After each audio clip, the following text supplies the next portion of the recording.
Dr. Cheyenne Bryant. How are you?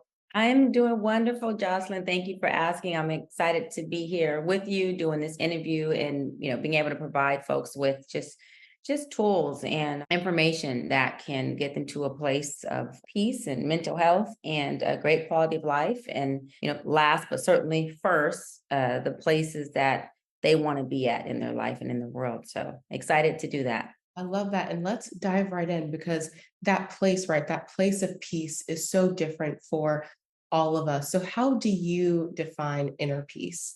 Yeah, I love that. It is so for myself, inner peace is being able to stay a sturdy oak, being able to keep my three-part house, which is how I think, feel, and behave in alignment.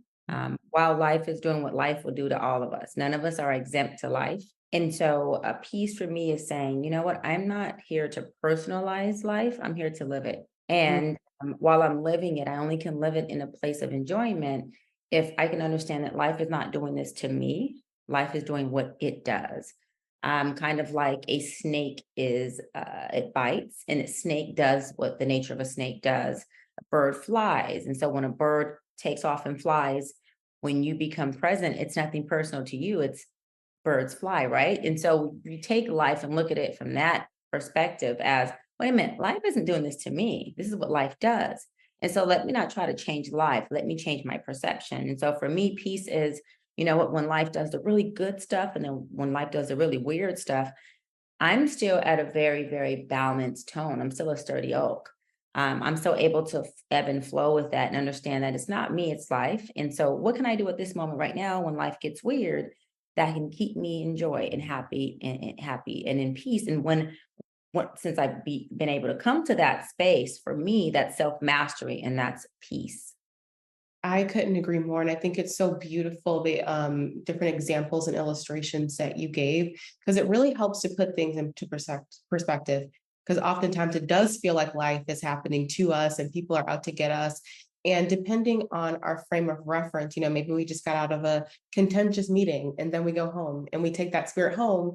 And now someone says something and we're thinking something way different than what they meant. But how do we get back to that place of homeostasis, back to that place of peace, especially when the world around us is not necessarily, screaming and breeding peace, homeostasis, cool, calm, and collected.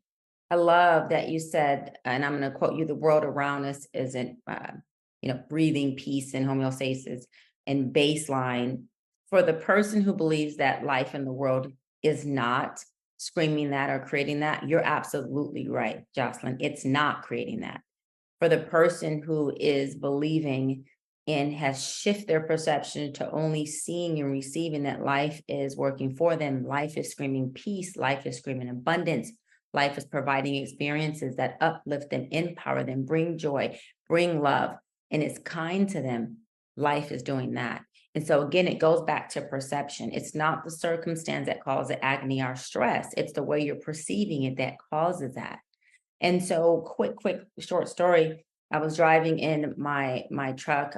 One of my cars is a G-Wagon. I was driving in my G-Wagon. I had just told the universe and God, I said, listen, the motor in my passenger side window had gone out. And that motor is expensive. It's HELL. So I said to God, I said, God, I do not want to pay for this motor. I don't know who's going to pay for it. I do not want to pay for this motor. Oh my God. And so I said that about a week before this incident happened. I'm driving headed to a client and someone rear ends me on the freeway. Bash. We pull over on the side of the road. And as soon as we were pulling over, Jocelyn, I was like, oh my God, I got what I asked for. Mm. I'm not at fault. His insurance is going to take care of the rear end of the door. I'm sure it may end up taking care of whatever else has been damaged. Pull over, and the guy is frantic. He's like, "Oh my God, I'm so sorry." And I was like, "Sir, no problem. Let's exchange insurances and have a wonderful day. I got somewhere to go." And he's like, "I've never seen anyone this okay and excited to have been hit, right? In an accident." I said, "No, no, you, it's not a big deal to me. It's all good, right? Like, just have a great day. Don't worry about it. Don't stress yourself out. And I want you to get where you're going safe." Long story short, The entire car got taken care of. The rear end got taken care of. The motor got taken care of. And then on top of that, my truck was silver and I wanted it white. I didn't put that request into God, but God said, hey, well, since you believe, I'll bless you at the level of your belief. And then I can double up on you to strengthen your belief some more.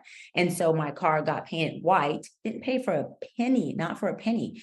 And so what is my point of that story is my perception could have easily been in the receiving mode of, damn, I just got hit. Here we go. This is a headache. I could have been rude to the guy who hit me. I could have just made that one accident ruin my day. I could have talked about it all day long. I could have thought about it being a headache to have to even contact an insurance company, but I kept my perception in alignment and my 3-part house in alignment with that peace, with the belief and the knowledge of life is always serving me. I have dominion over this. All I have to do is possess it. I have dominion over this accident. Let me possess it to make sure I'm being blessed by what just took place. And every time I do that and I see the blessing in whatever's going on, if I don't receive it in that moment, I receive it in the next moment. And so whatever you see your life to be from the moment you wake up to the moment you demise at night is exactly what you will calibrate, whatever that is. And so your job, you have one job and that's to be happy. And that other job, which is connected to what breeds that happiness is, shift your perception to what it needs to be so that you're funneling nothing but the joy, the happiness, and the peace. Because you can live in that place. Will life attempt to, or experiences attempt to, especially people, get you off kilter? Yes. But if you have that management of self and that mastery and awareness, you can shift back that quick. And so that accident was a blessing, saved me money. My car got to be exactly what I wanted to be. And I was a happy camper and I didn't pay a penny out of pocket. And it all goes back to your perception. And I think, though, it's one thing to be able to build up that perception where you are living in that mindset and at that frequency and emitting that energy and getting it back, but it takes some time to get there. So tell me about your story, and were you always like that, or did you have to do some internal work to get to this place of, all right, this is what we're going for. This is our equilibrium. And how did you get to a place where you understood yourself enough to know what you needed to get back there? Another great question, because, I always say experts will give information, but they don't give the how to, and the information doesn't help people to the extent of allowing and teaching them how to implement it into their world. So I love that you're like, how to tell the people how. That's great, but how do you do it? So here we go. I've always been a very strong-minded woman, or young girl, I should say. I've always been very determined, very tenacious. If life doesn't open up the door, I'll build the door. If the door is there and it won't open, I'll kick it down. If there's a gate around the house or the meeting and I want, I'll call over it. I'll make a key. I'll call a key master to come in. I've always been that. I won't stand at the gate until you open it. I'm coming in. And so I'm not asking for permission. Just be ready for me. If you're not ready, I'm here anyways. And so that has always been my personality. Of course, with that personality comes chaos, because I am saying, by all means, and whatever those means are, I'm coming, I'm getting it, I'm creating it, I'm here, it's mine, I have dominion.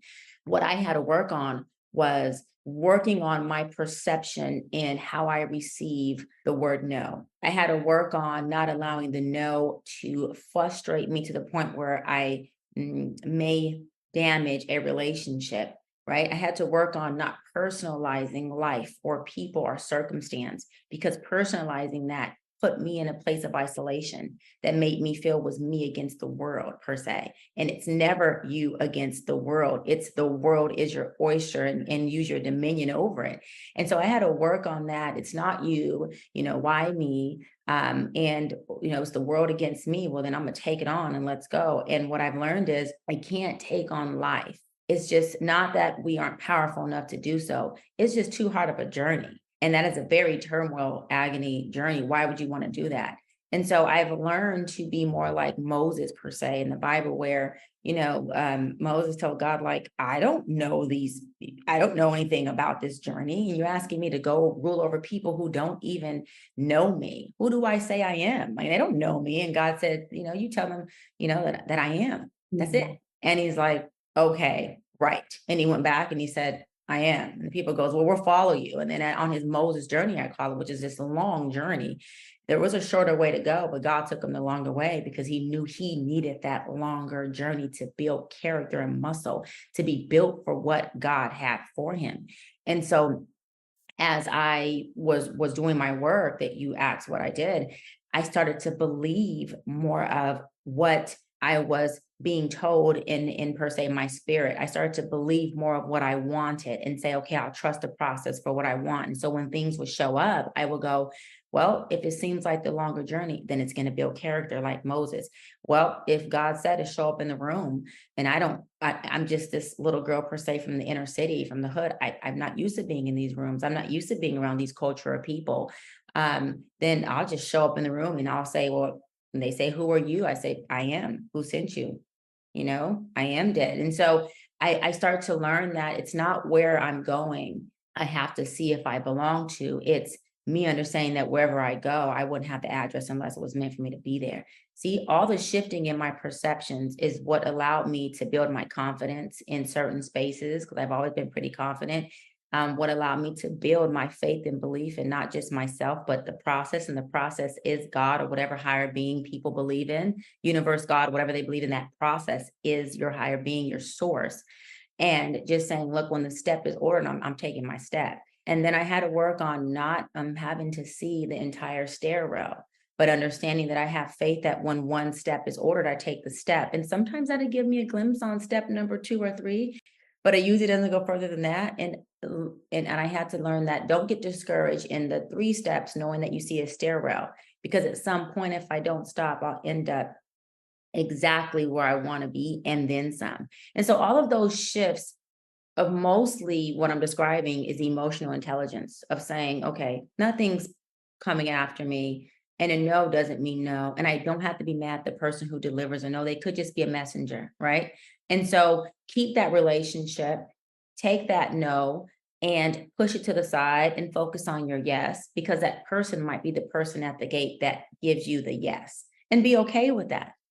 So those are for me, it was more of the emotional intelligent piece of not being a spoiled brat and throwing a tantrum when things, people in life looks like they're saying no, and not allowing that to get underneath my skin to where I learned to pivot and go get my yes versus stay there and take someone's head off for telling me no when I didn't want to hear it. You just dropped so many gems.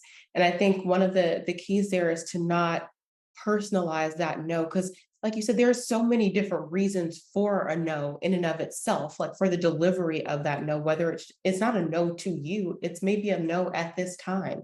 It could be a no, this isn't the right fit for this space, not a no, you're not talented, or not a no that this isn't for you. And so I think that's one part of like really understanding the process. But one of the things that I think is really key about your journey is like the vulnerability it takes to really do that deep work and understand and be real with yourself. Because it's really easy to be like, I'm great, I'm confident, I'm cute, whatever. It's a whole different journey to say, yes, and these are the places where I struggle. These are the opportunities that I have. But when you start to do that work, you're able to unpack the layers, give yourself grace, and then really improve. And at the same time, focus on the strengths that you have. So I want to switch gears a little bit because a lot of what we talked about is looking within, but I want to know once we look in, how do we know when to take stuff out? Because you have written a book called Mental Detox. And so I want to know what are some strategies you can give us to begin to do that work when we identify, all right, let's pick apart some stuff here. I love that. And so part of unpacking and knowing what to either let out or let go or release, right? Or let stay behind is, and it connects to what we just were talking about. A lot of times your no is your blessing. And people only look at this yes as a blessing. Your no to the guy who is living at home with the wife and who's trying to date you is a huge blessing. Your no to a company who's going to pay you 5 figures and the next yes is going to pay you 6 figures is a big blessing. And so your no to a door where you walk in, there's nothing but chaos and disaster, and it's going to totally ruin your brand. Big blessing. Those are the hedges that source has around you that protects you, that you don't even understand or know the power of them when you are walking into a room, and it protects you before you get in there. And so you take your no and you say, thank you so much for having my back, from a source that you can't see, but you can inevitably feel. Okay. And so with that, knowing what to let out, what to let go, again, that's going with trusting the process and being able to hold and understand what things mean, meaning start to measure out people, circumstance, life, because everything is in a pattern. Life works in a very predictable cycle, in a very predictable pattern. Those cycles and patterns breed results. And if you say every time I plant this seed that you don't know what it is, this seed, it grows oranges. Okay, so you know every seed, like that seed, is going to harvest an orange. So we don't need to plant that seed again to measure it. We already know where it is. Put it in the orange pile. When you plant this next seed, every time I plant this seed, it gives me cherries. So now we know this seed plants cherries. Put everything in its position. I call it a toolbox. So you know what tool you need to pull out, what tool you don't need to pull out, and what it does. If you love cherries, then keep planting that seed, run that play. That's the result that you want. If you don't, those are seeds that you throw out. Pertaining to your question, those are seeds that you get rid of. Seeds are not just circumstance and people. Seeds are thoughts. Seeds are emotions. And so when you realize that you have cherry seed thoughts that don't work for you, them thoughts are red. You do not think those thoughts anymore. You replace them with thoughts that do serve you, i.e., if that serving you is an orange seed, plant it with the orange seed immediately. You don't give that seed time to germinate and then grow cherries so that you experience cherries outside in your world. You're going, I hate this fruit. Why does it keep coming up? Because you are nurturing it with your thoughts. You're nurturing it with your emotions, and your thoughts and your emotions will create your actions every single time. Your actions are a representation of how you feel, not always your character, but how you feel. And so measure what works, measure what process it takes to make it work. Run that play every time. You always run plays that get you in the end zone. You never run plays that keep you on the sideline. You don't win. You do not create statistics, positive stats for yourself on the sideline. You're an observer. Now, if you need to be on the sideline to learn how to run plays, then by all means, baby, stay on the sideline. That's okay. But once you even feel, keyword feel, little bit of inkling the size of a mustard seed that you're ready, you suit up and get on the field, because words don't teach, experience does. So I'd rather have you on the field and you get hit and tackled by the biggest tackle you can ever receive on your way to the end zone. So you get the experience of what it feels like to do the work with the big dogs, to be on the sideline going, I'll wait till I'm fully ready. Because you'll never be fully ready for the end result, because the journey builds character. We talked about that, and it builds muscle that you need to become ready for the ready. And so measure what works. If it's a person, keep them around, talk to them. If it's not, you got to learn how to be emotionally intelligent, meaning detach from the emotion of the person or the thing and rid things. Rid doesn't mean you have an argument.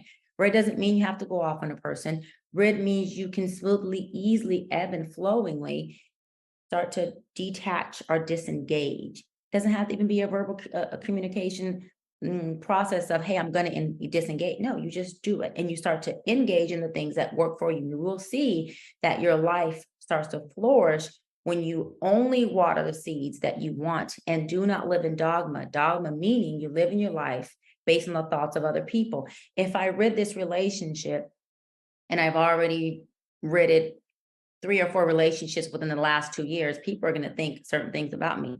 Well, they can think what they think about you, and you can start to create this world you want. And as your world flourishes, trust me, those thoughts that are negative about you will shift so quick to being positive, and the questions will say, how in the hell did you do what you did?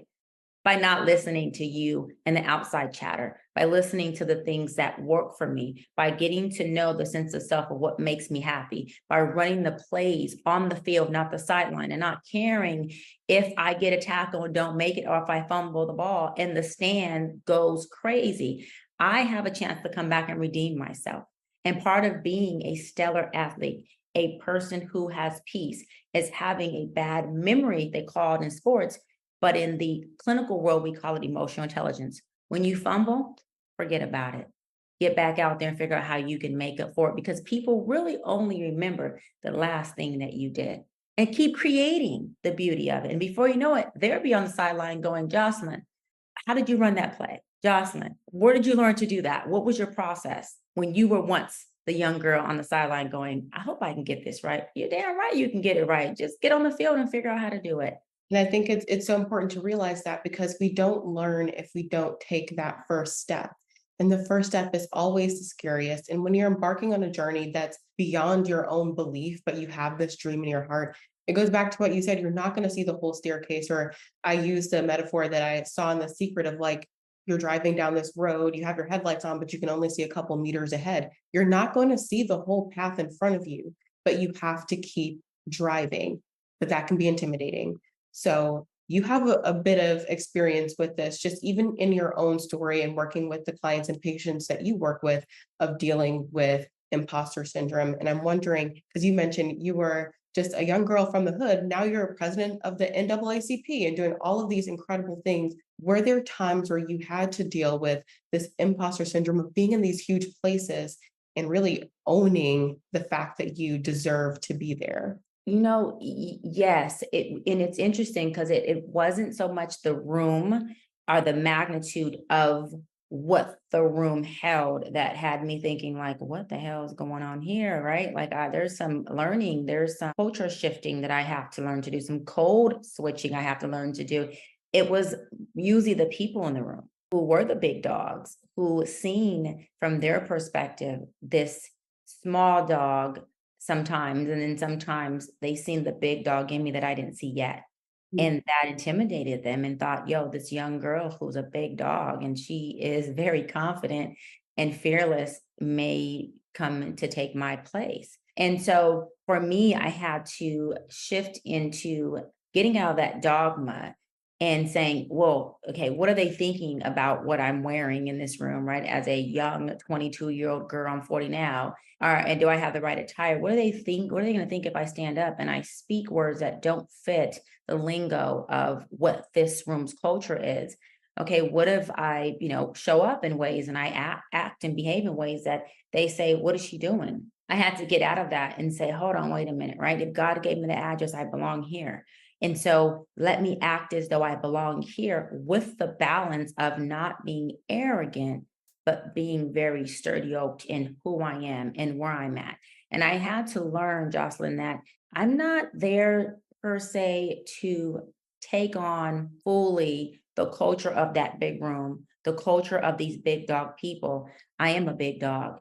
And so what I bring to the table is my culture of what the big dogs that look like me, speak like me, show up like me. What is our culture? How do we represent who we are? And when I brought who I am, my authenticity to the table, I had other dogs that were small like me going, that's me. You're my type of big dog.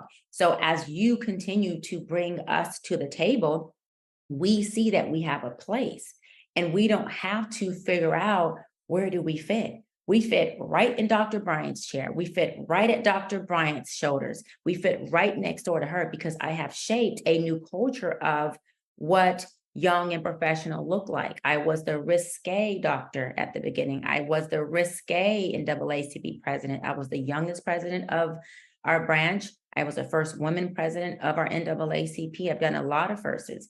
And I had to step in and say, I'm the first because I'm paving the way. And I had to realize that the reason why I got into rooms where I had to bring my difference and incorporate it and make sure it was respected is because inside of me, that is what I truly want.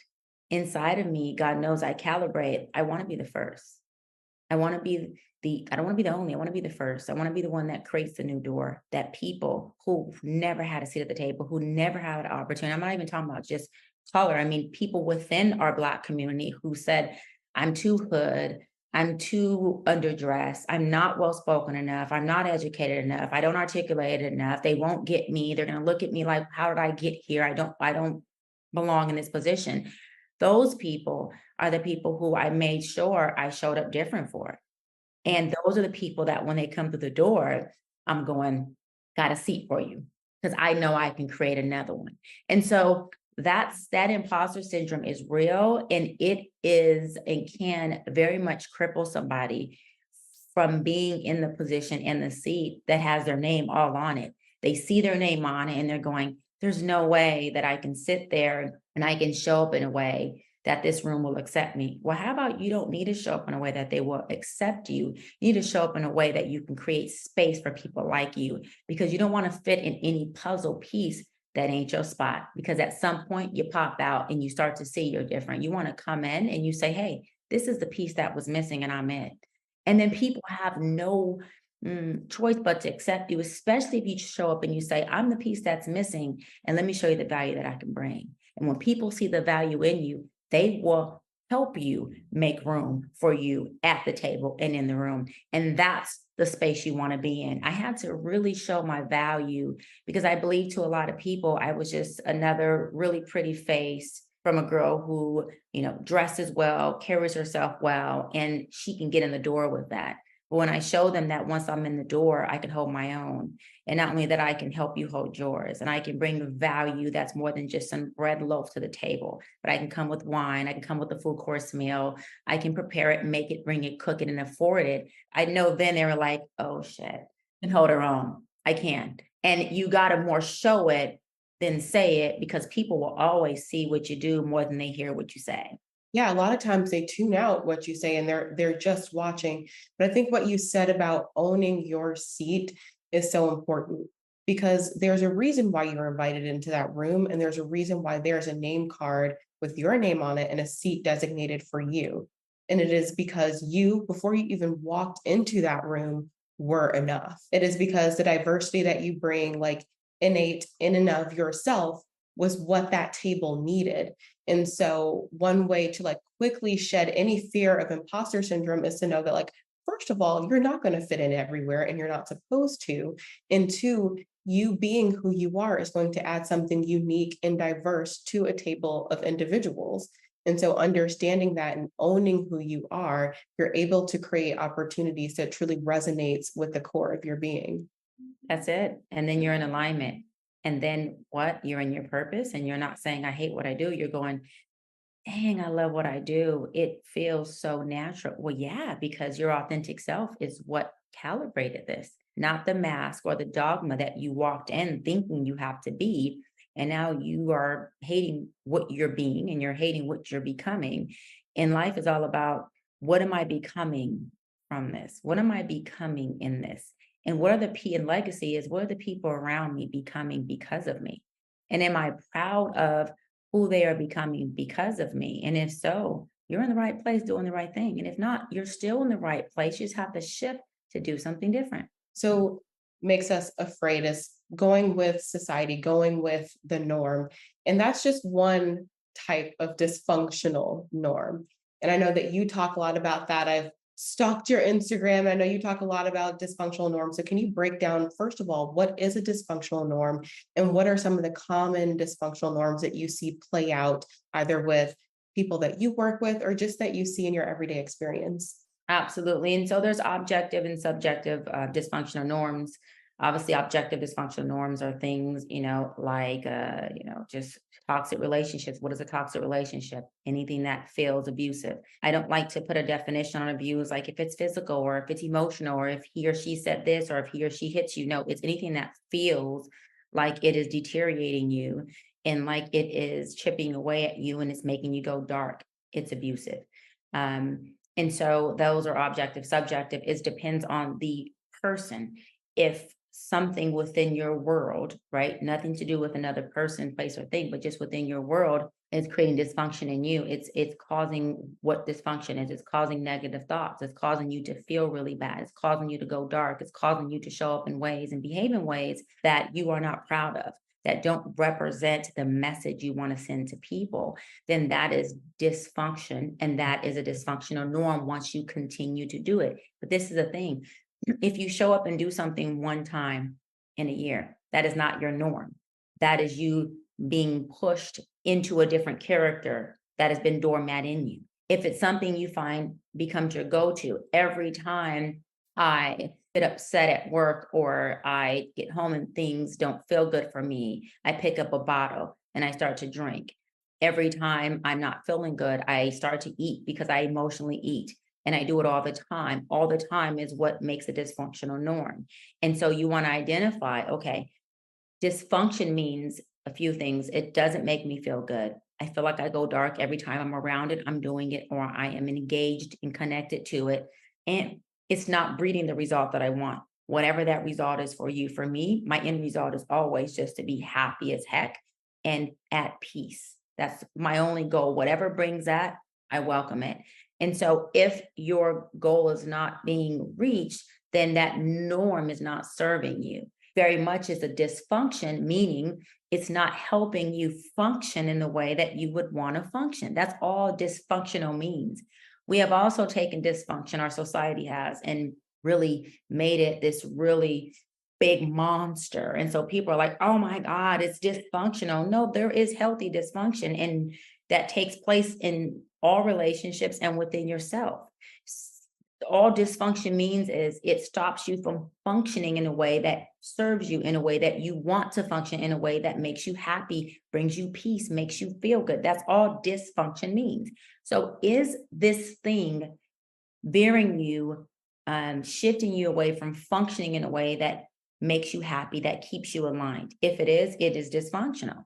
All the way down to the words you speak, all the way down to the way that you pull up to the red light next to the person who was driving too darn slow, right? If you have an engagement with that person at the light, as small as that, and it leaves you leaving feeling horrible for the next 10, 15 minutes driving home, that was a dysfunctional behavior for you, right? So you shouldn't engage in those things.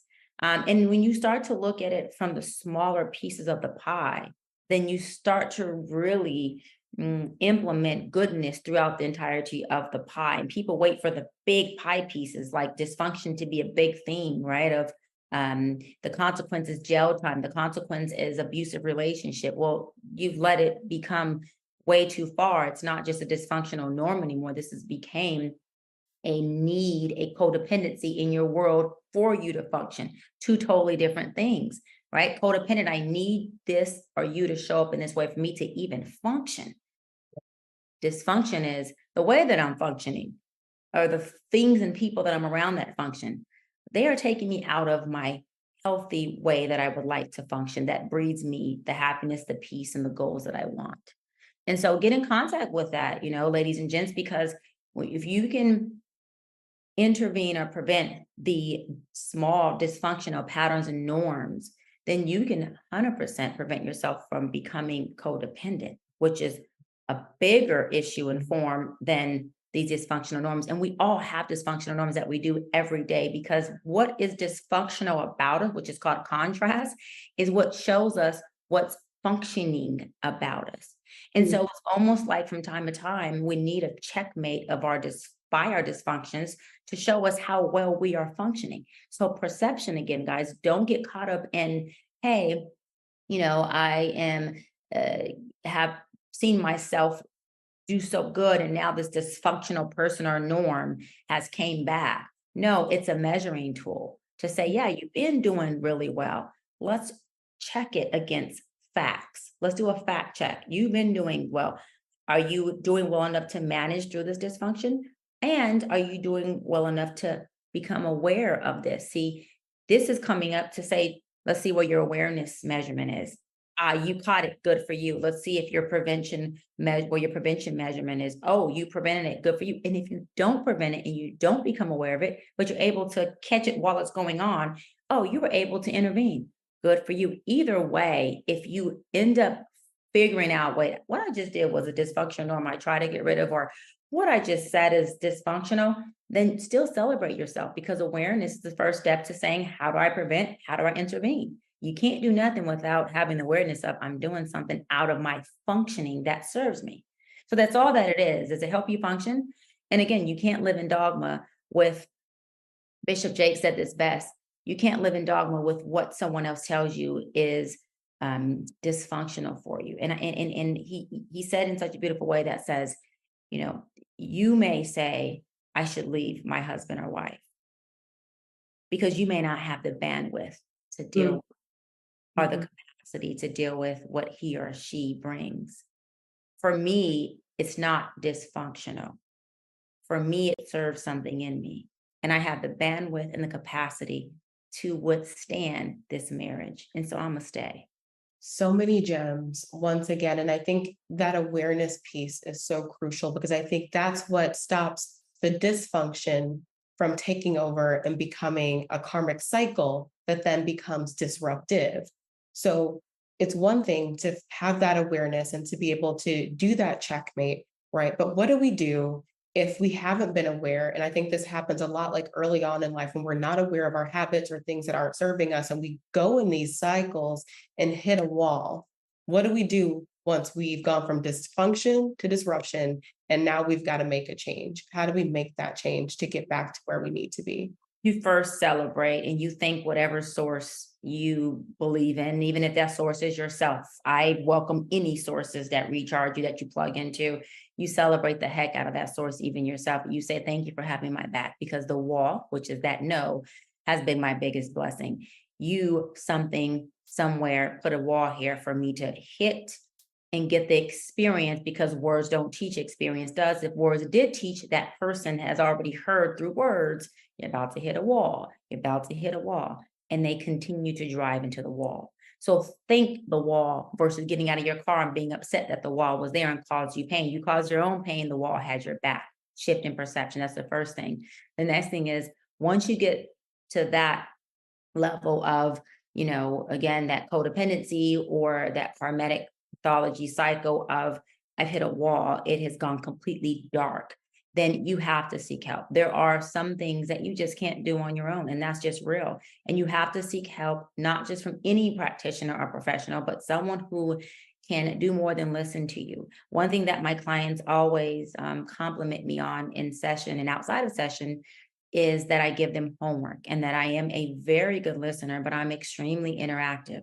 I appropriately confront them on a lot of things. I challenge their perception. We shift their perception in session. I challenge their limitations. And so it is not just you finding a therapist or a psychologist or a life coach that can listen to you and be a vessel and a container for your thoughts and your emotions. That is a part of it. But it's also about you finding that professional, that expert that can say, hey, listen, you don't have a toolbox. We're about to give you one. These are the tools that you need to start to change this up and start to fix this car that ran into the wall. These are the tools that you need so that you get this engine in this car so it can work again. We understand you are at a standstill and the car is totally totaled out, but these are the tools that we're going to give you, and this is how you use them. And so you got to seek help. And the second thing, which is bigger than seeking the help and getting it, is you have to do the damn work. You listen, the work works. If you do the work, and I say this at the beginning of every first session with every client, if you do the work, it works. If you don't do the work, it doesn't work. I'm here to give you work. And do it, it works. If you don't, it doesn't. It's not predicated on the work I give you. It's not predicated on how many sessions you come. It's not predicated on how much money you pay for the session. It's if you do the work, it works. And every time they do the work, they're empowerment, they're excited, they are geeked. I'm getting text messages that go, look at this, look at this, look at that. When they do the work, life is about growth. Growth is inevitable. Growth takes work. Even a blade of grass takes work. It takes nurturing to grow. It doesn't just sit there and grow. It will wither if you do not water it. It will wither if you do not nurture it. It will wither if you plow it out and don't plant some more. That is life. When you plow out, you got to plant. There are times where, talking about dysfunctional patterns and norms and all that, where we leave seeds behind in our healing journey that we forget that we leave. That's okay. But just like I have a garden, and every winter that it rains, there's a new plant that comes up. We have poinsettias. And I'm like, when the heck did we ever plant? I never seen a poinsettia when we first bought this house, but here comes year number 2, season 2. These poinsettias are taller than me. But that's how our life is, right? You will see good and or bad seeds pop up. That's why I said it may not be your norm. It may be a seed that was planted from childhood. It may be a seed that was planted from a relationship years ago that you have healed from, but you just didn't pull out that one seed. Do not beat yourself up. Go into awareness of it. Watch it inflame and go, oh, caught you before you caught me. You got to go. That's all you, or I didn't even know I had this in me. This seed's been in me. All I had to do was come into this relationship or into this interview with Jocelyn, and she was able to nurture that in me. Oh, I'm loving this. This seed stays, right? And so, again, look at those things and figure out what works. Plow your garden And understand, an unattended, I say it in my book, Mental Detox, an unattended garden attracts rodents and weeds. And it's harder to get rid of rodents and weeds than it is to just nurture and plant and water your damn garden. And how do you water it? Meditate 20 minutes every single day. I have free meditation on my site that's already timed to 20 minutes. YouTube has free meditation. You can get free meditation apps every day for 20 minutes meditate. And the saying is, if you don't have 20 minutes to meditate, then it means you need to meditate for an hour because meditation gives you time. And the other thing is start to take a self inventory. What works for me? What doesn't rid of, disengage, distance yourself, whatever. What does, run those plays every day as much as you can. And when they stop working, implement them with new things that do work. You will always be in self discovery. So don't feel bad when you feel lost or you feel slightly unclear about a newness of yourself. Be excited and go into discovery mode. Go into, who is this? What is this? Who am I in this space? Who am I in this marriage in year number 10 that I wasn't in year number 5? What are the new things that I'm loving about myself, about my career, about my brand? Right. And so always be in discovery mode. Take your discovery data and start to code it. And this is what works for this situation. This is what works when I feel like this. This is what works for ladies around my menstrual. This is what works for men when I'm feeling discouraged because I might have heard a no, or when I feel like I can't provide at that moment. This is what works. And you start to implement those. And everything is a system. If you find out systemically who you are, systemically internal, what system moves you, you'll be able to oil that thing up. Yeah. That's mastery. It won't take you years of darkness to say, well, I don't understand the system. Sense of self, number one. Self-love is married to sense of self. You can't have self-love unless you have sense of self. Lose sense of self, you lose yourself. There is no discovery. You go dark and then lose yourself. You have no purpose because you don't find purpose. Okay, you find yourself, there's your purpose because who you are is your purpose. So you don't seek purpose, you seek self. And when you find you, you fall in love like you've never fallen in love in a very healthy way, not an arrogant way. And then you go, dang, this is what I'm good at. Dang, this is who I am. Dang, this is what people love about me. I love this about myself. There goes my purpose. And now you're in alignment. And you just run that system that you discovered and you start to create around it. And then your life becomes conducive to you, and life starts to understand that you figured out the answer to life, which is life, you're here to serve me. I ain't here to serve you. Yes. That's It's it. so- That's so beautiful. And I think everything that you just said goes back to the garden metaphor and tending to those different pieces and parts of yourself. All flowers, trees, whatever, they grow differently. They need different things to grow. So if you're really able to tune in and cultivate that sense of self-awareness, you're able to tend to every single part of your personal garden. And you look around and you're like, what are all of these flowers and plants that I didn't even know that I planted? And then smell them. Don't just look at them. Smell them and love what you build and be grateful for what you build and spend time with what you build, and understand again, life doesn't have value without you. Life is an experience. And without all of us in life to give it its value, which is experience, it doesn't have it. So again, it's here to serve us. Without us, life doesn't have life. So as we live it, we give it its value. Same with money. Money has no currency unless we give it value. So if we don't spend it, it has no value. And so who's chasing who? Money is always looking for you because you give it value. And if you shift your perception to that, you will always have money because it needs you to spend it for it to have any value. Money is codependent on you. And that's the only thing you want to be codependent on you. Life is codependent on you to bring it the experiences it needs for it to have value. You choose the good or bad experience you want to give life because it needs you. You don't need it. Beautiful. So before I let you go, this is confidence conversation. So I have to ask, what does confidence mean to you? Confidence means standing in exactly who you are, where you are, and allowing what is meant for you based on who you are, where you are in life to calibrate to you, which forms your village. And for you to allow the people who are your village to be able to feed off the confidence that you have, and for you to be confident enough to choose people, places, and things without the fear of what if it doesn't work, because you're confident enough in yourself to know that if it doesn't work, I know how to pivot. If it doesn't work, I know how to disconnect. And I also am confident enough to know how, after I pivot, how to recreate, rebuild, or re-choose better. And so confidence isn't just in how you look or how you show up. It's in, what if this doesn't work? I'm confident enough to pivot. What if this door doesn't open? I'm confident enough to shut it down. What if there is no door? Then I'm confident enough to build one. And if I don't know how, I'm confident enough to know who to call to build what I need. And so confidence is saying, regardless of which way it goes, I'll be okay. And better than that, I'll figure it out. Yes. Well, thank you so much, Dr. Cheyenne Bryant, for joining me on Confidence Conversations today. This has been amazing. Thank you. You were amazing. Great questions, excellent conversation, and a great way of making me feel comfortable and bringing out all the good stuff in me. So great job. Thank you so much, Jocelyn. Have a wonderful rest of your day. You too.